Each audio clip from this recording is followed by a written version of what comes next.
You had talked about way in the beginning of this conversation about in manufacturing, I think you even said, even in manufacturing, you need to engage your big brain, your executive function. Why do you think there's a stigma that isn't the case? Because it seems to me that it is the case.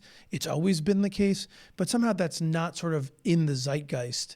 What's your thoughts on that, and what do we do to change that? Yeah, I think it's that, when you shift from high school to college, the college people are working in professional jobs, and manufacturing, unless you're in leadership in manufacturing, wasn't ever perceived that way.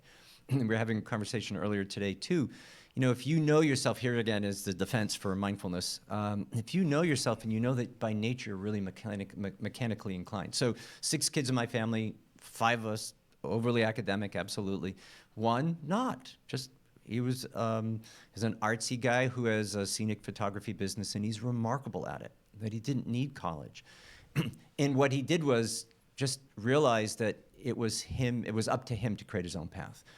I think we have identified the college route as the route, instead of asking the all-important question of junior high kids and high school kids. So what moves you?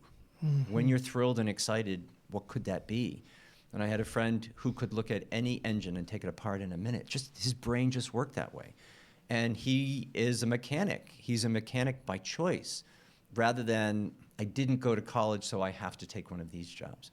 So how do we get around? Kind of goes back to your starting with who question, right? Exactly. It's like, who are you and what really moves you? And I think goes back to, this is a topic I am so unbelievably passionate about. And I think, we are so much happier. We generally achieve more, and achievement's usually measured by impact, right? When I talk to people who have been quote unquote successful and you ask them, what do they think about? It's rarely the trophies. It's rarely the money. It's rarely the awards. It's rarely the buildings. It's always about the lives that were impacted. Yep. And seems to me, we always impact people more in a more profound and a deeper way when we're doing something that moves us.